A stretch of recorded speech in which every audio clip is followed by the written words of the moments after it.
Isang maganda, mapagpala, mapagbiyaya at makadiyos po ng umaga sa bawat isa. Ang pagpapala nawa ng ating Panginoon ay sumasa inyo lahat. Makibigan, dito na po tayo sa mga awit 26:4. Aking pong babasahin.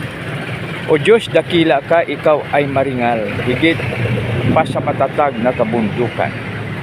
Puri nawa ang Diyos sa pagbasa ng kanyang salita. Tayo malalain, Panginoon, maraming salamat po sa iyong pagbantay sa aming kagabi sa aming kagabi, O Lord, at kami ay nagising dahil inalalayan mo kami. Lord, maraming salamat sa pangalan ni Jesus na aming Panginoon tagapagligtas. Lahat ay magsabi ng Amen and Amen.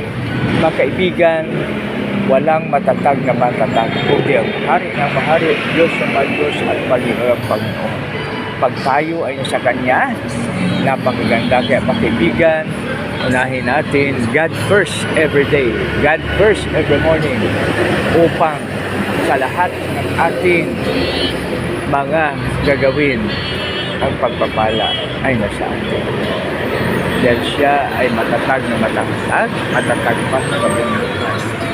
Dahil siya ang creator natin, siya mga kaibigan, ang ating sanggalan, at ang lahat ng lahat ay sa Kanya.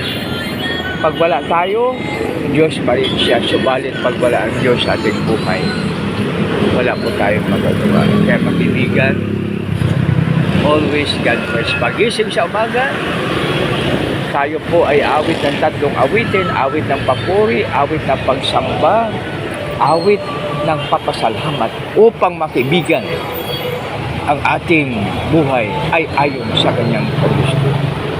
Makibigan, tayo muna po ay malalim. Panginoon, maraming salamat dahil ikaw ang source ng lahat ng bagay. At Panginoon, maraming salamat na mayroon kaming tawagan sa oras ng pangailangan. At salamat, O Lord, na ikaw ang aming Diyos na pwede tawagan at ikaw ay sumasagot ng aming mapanalangin. Panginoon, maraming salamat.